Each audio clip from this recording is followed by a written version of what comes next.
Good morning, Rabotai. Welcome back to Breakfast in the Class. Breakfast in the Class today is dedicated for the continued health of Hoshana Rabbah and for the Refuah Shlema for Eliyahu Shimon Mazav Fortuné, and of course Refuah Shlema Haim Fael Ben Frida. Please only answer Amen and Etan. Lev Ben Shantan Chantal Ariella Talia. And of course the learning for this entire week is dedicated by the Daniel S. Loeb Torah Center donors, founder donors, Soli and Polinasa, and love memory and Luishmat, Soli's father for Shiloshim, Ham Yosef Ben Chacham Zaki Ben Najla. Beautiful. Please, my friends, remember to say the beracha of Leshe Basukah only if you're obligated to say so. There's no mitzvah. I see people saying Leshe Basukah sometimes on a cup of water. There's no Leshe Basukah on a cup of water, according to anybody. All right, so just make sure that you're saying it, because otherwise the beracha levatala. Baruch atah Adonai Eloheinu melech haolam she'akol nהיה baro. Okay, let's begin. Tonight, starting at 11 p.m., we have the opportunity to be able to commemorate the special holiday of Hoshana Raba. And every year, I speak about Hoshana Raba on Hoshana Raba. And people tell me, Rabbi, I wish you would have given that class the day before, because then maybe I would have come to the learning. If I would have known how important the day was, I would have come early in the morning to pray. Here's a chance. This is a marky mark version. I'm throwing down the gauntlet. Here you go. Here's your class one day early. Watch me forget to upload it till tomorrow. Watch. Okay. Here's the chance to be able to show your mettle and to show that you're ready to come and learn. Take a little nap today. We have coffee, we have nuts, we have little candies and mizonot, taking us through the whole night. And by the way, I want to dedicate the learning tonight. I don't know if he's going to be able to make it, but the superstar of every Hoshana Rabbah night is Joe Shetrit. So it should be for Refuah Shlema, for Yosef ben Aisha. I hope he'll be able to take us through and motor us all the way till the morning, but just in case not, Hashem will remember all the Hoshana Rabbahs that he's done up until now, and anyone who knows him or the family, forward them this class, so they should hear that the class was done as a Refuah Shlema for Yosef ben Aisha. Okay, let's begin. Tonight is Hoshana Rabbah. The word Hoshana Rabbah means Great circle? not circles. Deliverance. The great deliverance. The great salvation. Like Ana Hashem Hoshana. The Hoshanot, we do circle with them, but Hoshana does not mean to circle.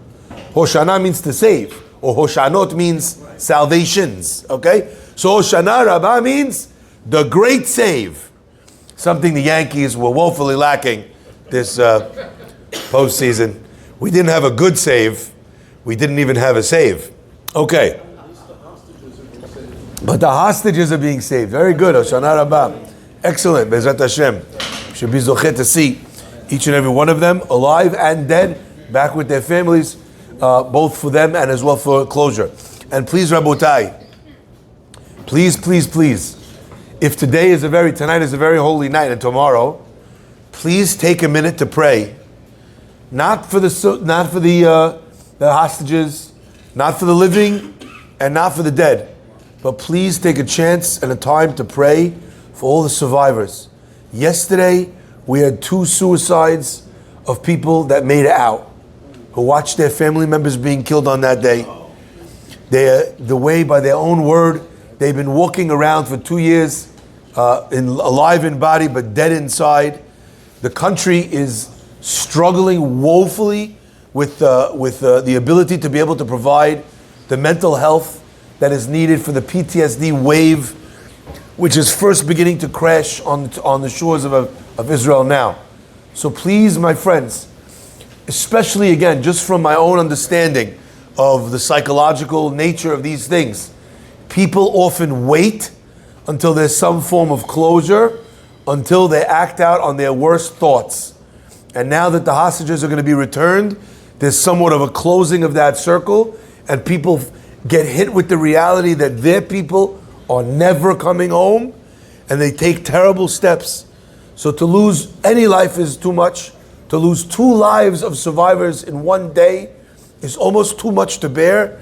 So please, my friends, pray in every day from now going on in the beracha of Rifaenu for the soul and the mind of Amcha Beit Yisrael, of our people in Israel, who need this so desperately. Let's begin. Hoshana Rabbah means the great salvation, the great save. And the question is, what is this great salvation, this great save that comes on the last day of Sukkot? Now, I can see some of you thinking, last day of Sukkot, Rabbi? You forgot. There's a bunch more days in front of us. We have Shemini Atzeret. We have Simchat Torah. As the Gemara says, say it again.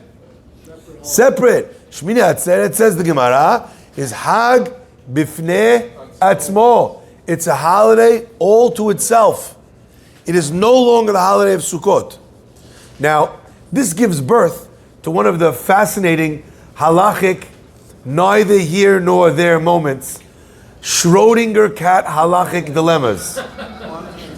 Quantum entanglement halachic dilemmas.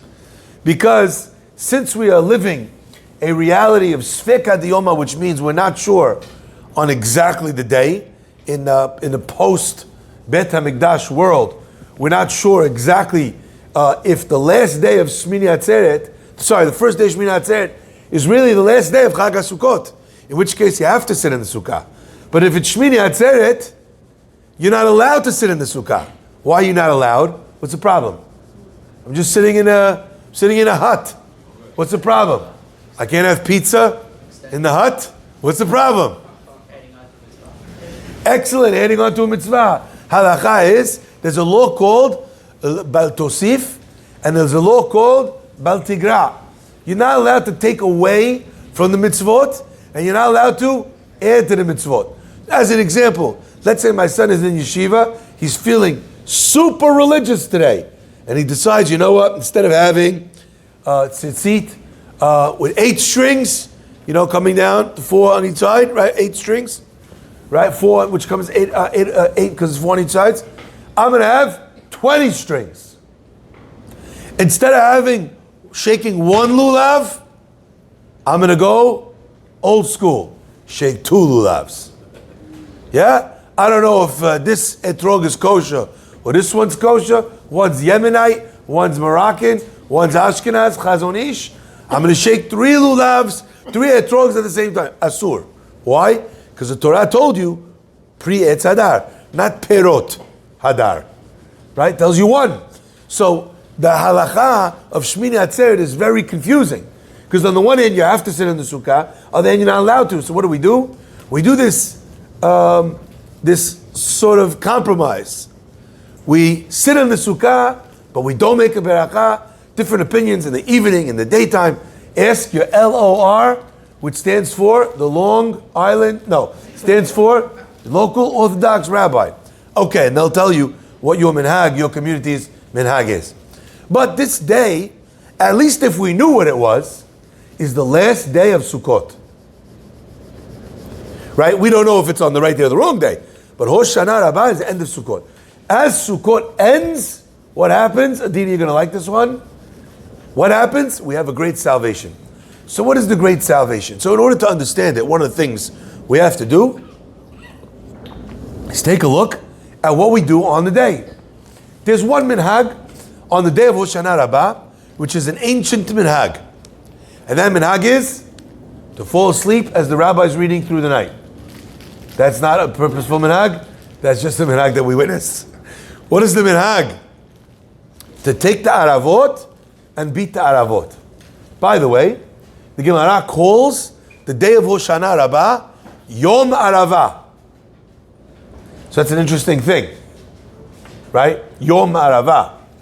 We also have a similar idea on Rosh Hashanah. What's Rosh Hashanah called? Huh? Yom Zikaron, or in the Torah's language, Yom Teruah, day of blowing. That's the day. That's the mitzvah of the day. When it comes to Hoshana Rabbah, it's called Yom Ha'Aravah, the day of the Aravah. Now, that's a strange way of calling Hoshana Rabbah. It's the day of the aravah.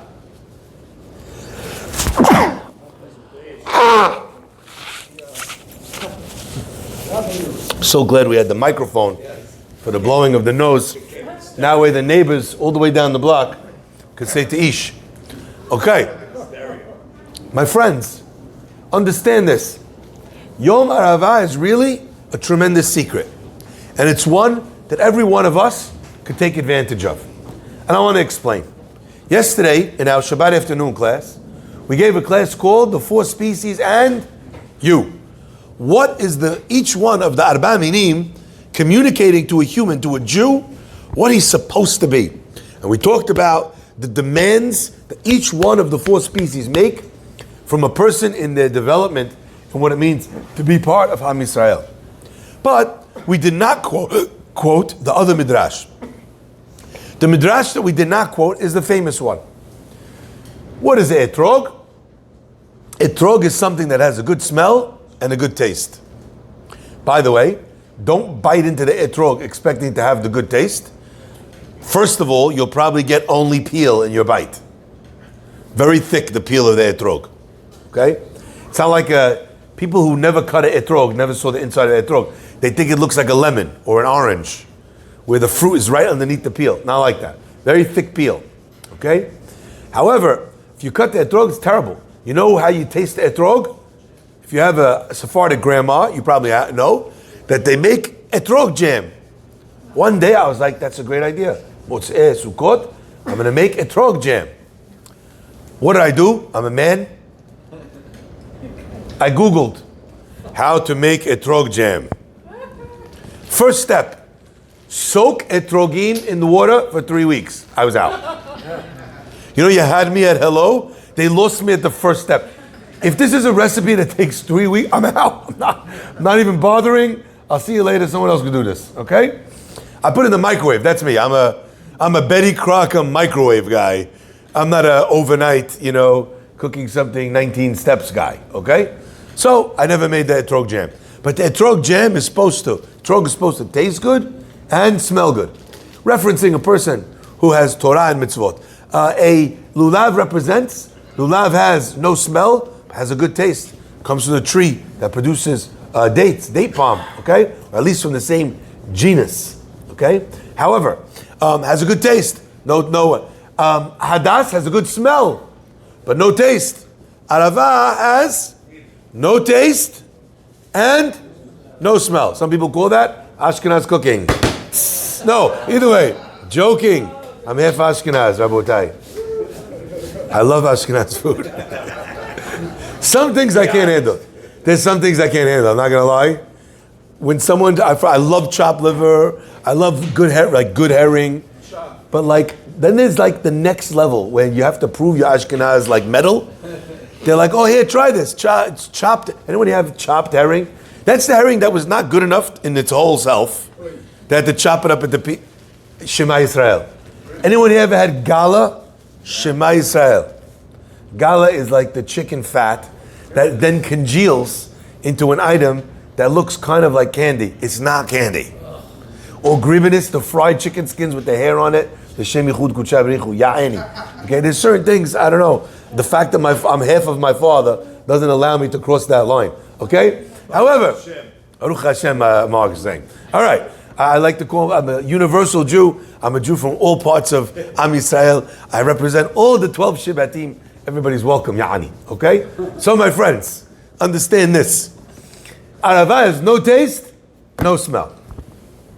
Representing a person who has no Torah and no mitzvot.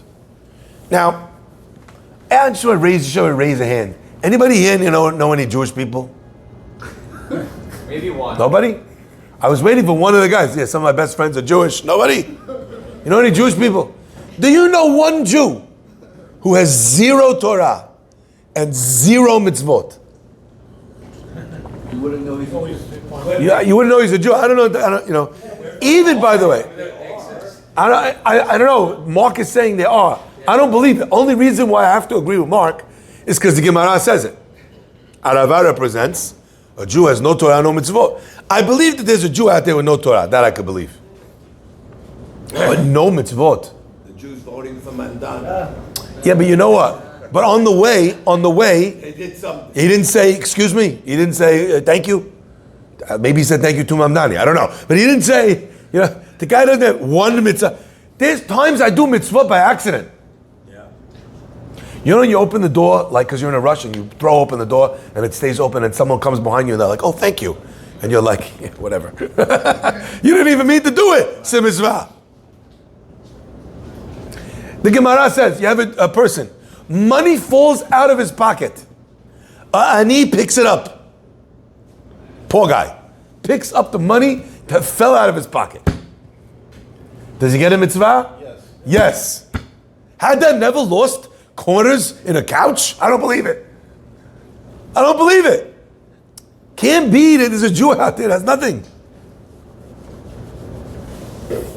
So, Yom Ha'Aravah does not only represent a day where we do mitzvot with the aravah, it represents a day which includes and incorporates and engages and provides salvation and forgiveness, even for the one that's represented by the aravah. Now let me explain. Up until this point, the aravah was also part of the game. But he was part of the game, like Mark says, by proximity. He was part of the game because he was hanging out with his good friend, the hadas, and his good friend, Rabbi Etrog, and his good friend, lulav. He was able to sneak by because he was part of the group. But by himself, he would never get in. Comes Hoshana Raba, and Hashem says, I don't need the etrog. Everybody else stay home. Just the aravah himself, he gets in. Hoshana Rabbah, the great salvation, the great save. The Rasha Merusha as a day in the Jewish calendar. And what day is it? Hoshana Rabbah. It's fascinating that the non-Jews of the world, the Sefarim tell us, also have their day of judgment on Hoshana Rabbah. I'm not sure exactly how that works, right? Because in the Tefillah on Yom Kippur, we say, on this day, v'chol ha-beriyot, and all creations, bo yipakedu, are remembered on Rosh Hashanah and Kippur. So is it all? Is it some? Is it Jews? Is it non-Jews? I don't know. But what I know is that on this day, there's an opportunity for the Jew that has no connection whatsoever, that has no Torah and no mitzvot. How? I don't even know. That's how bad the guy might be. I have some thoughts. How could you have a Jew that has no mitzvot, no Torah? I asked you. You know what the answer is? What's the day again, Hoshana Rabbah? What day is it? The day of? Yom Ha'Aravah. The aravah I mentioned in the class on Shabbat is in the shape of lips. What does it represent? Lashon hara, speech. The Chafetz Chaim writes that when a person speaks lashon hara about somebody else, that person gets all of your mitzvot and you take all of their averot. You want to find a Jew who has no Torah, no mitzvot, Yom Ha'Aravah. He used his lips the wrong way. He did a lot of mitzvot, but he lost them all. Yeah, Aini. By the time we get to Mashiach, I spoke lashon hara about you, I lost mine, you got all mine. I have averot now I don't even recognize. Then later, he spoke lashon hara about me, now I have Moroccan mitzvot. Right? Then the other guy, now I have Ashkenaz mitzvot. Unbelievable. Now, it's a big hodgepodge in Shamayim. Could you imagine the level? That's why in Shamayim, there's a very big demand for CPAs. The accounting that's going on up there, she biffledge. Even Deloitte, with its wall of China, or without its wall of China, could never manage the heavenly accounting. My friends, but Yom Ha'Aravah, today is a day where anyone gets through. But it's interesting to notice, what do we do with the four minim? What do we do with them? We lift them up. We shake them. Na'anua. Na'anua means we shake, we wave them. Right? The na'anuim of the lulav is when you have an etrog and a hadas and a lulav. So shaking somebody up is enough to wake them up. But when it comes to the aravah, a person who has no Torah, no mitzvot, this is his day. How does he wake up for his day? Fascinating. It's the only case that you have where the mitzvah is to beat the mitzvah on the floor. Do you ever wonder about that? You have a chefetz shel mitzvah. The mitzvah is to beat it to shreds. All the leaves should fall off. How could that be the way you're treating a mitzvah? The answer is, my friends, we're not treating a mitzvah. And this to me is everything.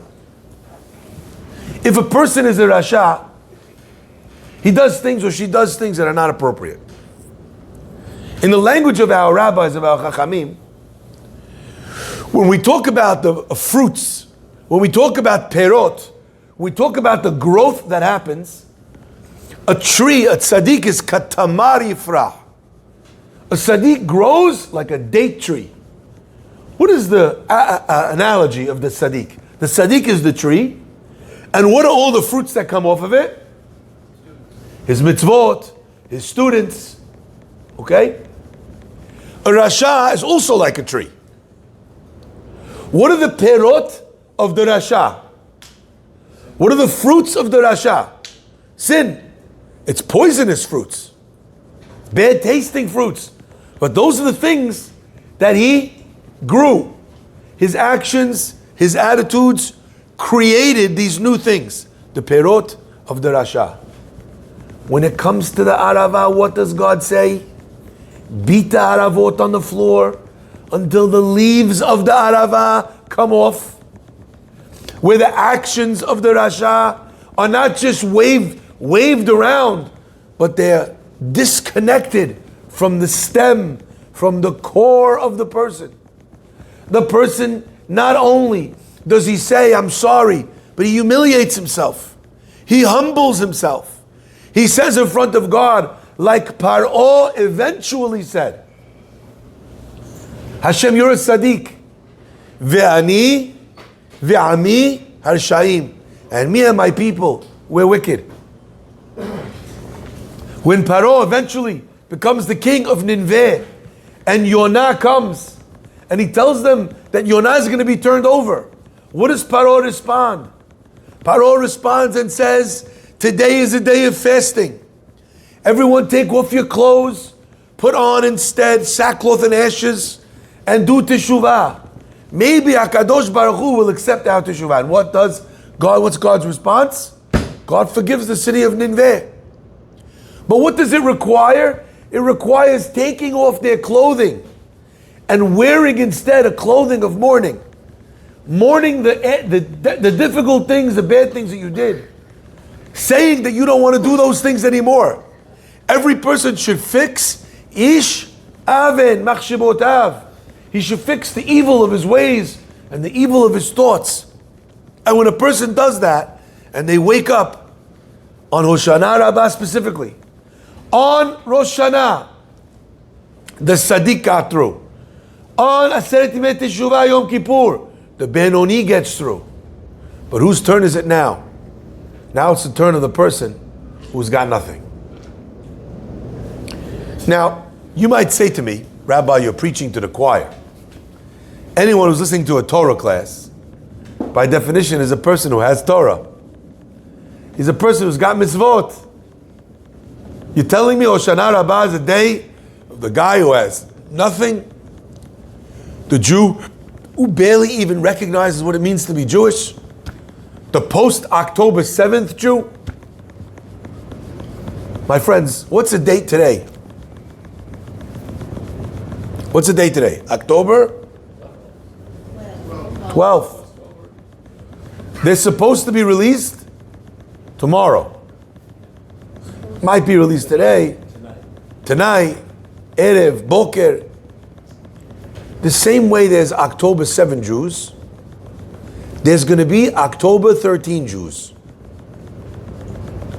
Because already today, Mamzer Dani's wife put out a tweet saying the ceasefire is not enough. We need to boycott Israel, arrest everything. Not enough. The war goes on. More violence, more anger, more hatred. Literally, that's what they're calling for. In a time of peace, in a time where, again, according to you, all those people going back to their homes, good people, all the terrorists going back to, you're not celebrating the return of those people. You're not happy that the war is over. You want more Jew hatred. The Jews that held out hope, the not in my name Jews, who think that finally we're going to be okay. They're going to wake up on October 14th and they will see what all of us already know.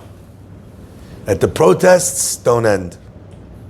And the attempts to bomb synagogues and kill people don't end. And in what location? Not in Gaza, but in America and in England and in Italy and in Spain and in France and in South Africa and in Australia. We're going to meet now a new kind of Jew, a Hoshana Rabbah Jew. A Jew who sold every value that they had. Even in Am Yisrael's worst moments, they still sided against the Jewish people and against Eretz Israel. Desperate for the acceptance of their non-Jewish peers that they believed would welcome them and hug them.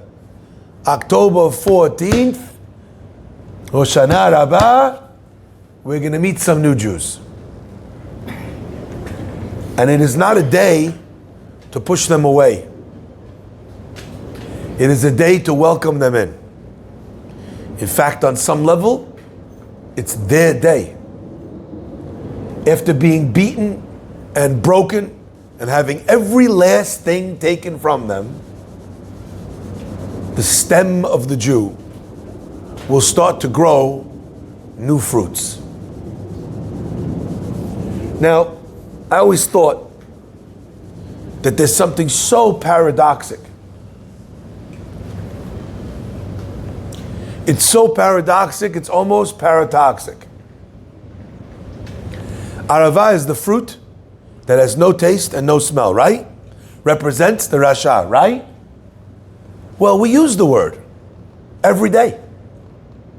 Ve'areva lamunai minhat Yehuda v'Yushalayim kimei olam uchshanim kadmoniot. What is ve'areva lamunai minhat Yehuda v'Yushalayim? What does that mean? The sacrifice of Judah and Jerusalem. God will say every day. Nobody knows what it means? Huh? Close to that, but not exactly. Areva means it will be sweet. It will be desirous. God will want. You know where else we use that word? V'harevna, excellent. Ha'arevna, Hashem, please make the words of the Torah sweet. Let us desire the words of the Torah. So how do you have the item, which is no taste, no smell, Rasha, be the same thing as ve'areva, which literally means it's so sweet and it's so desired? And the answer is language that I saw that absolutely blew my mind. Language that I saw in one of the beautiful sefarim that I was reading, where the rabbi writes, Hashem loves all mitzvot. Hashem loves Torah unbelievably. Keneged kulam. But there is nothing as sweet to HaKadosh Baruch Hu as a Jew who returns.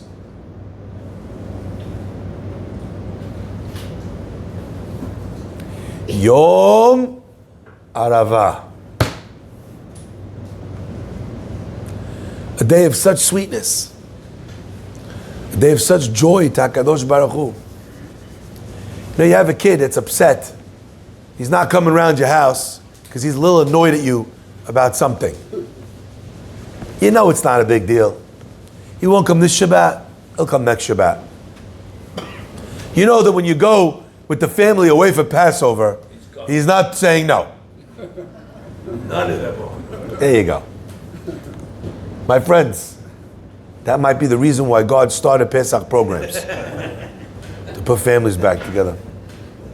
My friends, but what about the kid that not only hasn't he come home in 1 week, not only is he avoiding you a little bit, not only is he answering you short answers when you ask him questions, yes, no, I'll see, but the kid doesn't pick up the phone call, and he doesn't show up for Shabbat, and he skipped a few of the family simachot.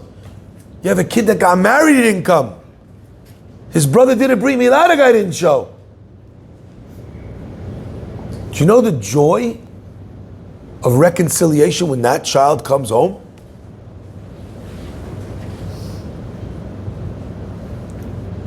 Yom Ha'Aravah. So my friends, number one, we have to understand the power of Hoshana Rabbah. I had a rabbi once who said, everyone looks at it wrong. It's not the day of the aravah, it's the day of even the aravah.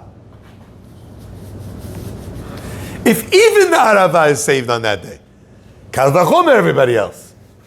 I like that one. Nice one. But I want to share one last piece. And that is that in the deepest possible way, when we say that the four species represent the Jewish people, Torah, no mitzvot, Torah, mitzvot, Torah, no mitzvot, mitzvot, no Torah, no mitzvot, no Torah, represents the Jewish people. Also, those four categories represent each individual Jew as well. You have a guy, never misses shaharit. Always in the shul. Coming to shul, the guy, etrog level. Can't shut his mouth in the shul. Sometimes I think, I wish he came later so he would have to catch up, so he would have less time to talk. The guy on that, aravah. You have a guy, unbelievable strict on tzedakah. Etrog tzedakah. In business, the guy is ruthless. Cuts everybody, steals from everybody, messes over, doesn't honor his business dealings. Tzedakah etrog. Honesty, aravah. My friends, I like to imagine the Jewish people are like a slot machine. Pull the thing, and it's got etrog, hadas, aravah, lulav. And in each category, the guy's a different item. We also sometimes have parts of ourselves that need salvation. And God could rule on a part of me that has life, and a part of me, bar minan, that it's going to die. A part of my life, a certain level of beracha. You know, I'm terrible with my relationships. God could say, no problem. This year, I'm killing all your relationships. That year, the guy loses his family, all his friends abandon him. Can't believe what happened. His business is going great. Because in his business, he was great. God took his etrog, Rosh Hashanah, gave him chaim on all those things. But the aravah part of him, disaster. Today is the day of the aravah. My friends, I want you to do an exercise in your mind. I want you to imagine right now, everybody came up to this table and I gave you a sticker packet. In the packet has etrog stickers, lulav stickers, hadasim stickers, aravot stickers. Could you all see the stickers in your mind? Yes? Now I want you to take, there's a great word in Yiddish. I don't know of an equivalent word in Arabic. Jack, maybe you'll help me. Like the slowest, most leisurely stroll in Yiddish would be called a spazier. Okay? Like you're walking, but you have nowhere to be. No, you see the ladies on Ocean Parkway, you know, they're getting tickets from the flashing lights. They're walking so fast, right? You see those ladies, right? Not those guys, not that. The guy who's walking so slow, people are getting annoyed in Manhattan on the sidewalk. Hands in your pockets, enjoying the weather, looking up, the sun like this. Nayim shwayeh. That's 2 words. Sleep, but that's, you need to say the walking part. So you'll come back to me with the right word. Either way, I want you to take a stroll through Levi, through your life. And I want you to take your stickers with you. How's my praying? Etrog. Lashon hara, aravot. Right? Okay, yeah. Complimenting my children, etrog.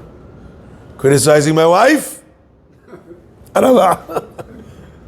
Where's your hadasim? Where's your lulav? Where are you studying enough?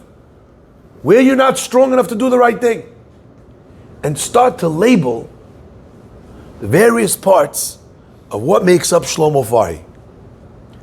And then, in Hoshana Rabbah, we come and we take those things and we say to Hashem, those actions, those behaviors, we're going to destroy them. We're going to break them down. We're getting rid of all of those leaves, okay? And we're returning back to our truest, most pure selves. Hashem, on this day, could you forgive the things that I couldn't fix on Yom Kippur? Yom Ha'Aravah. And that is the most sweet thing in the world in front of Borei Olam. Baruch Adonai Olam. Amen ve'amen. Rabbi Chananya ben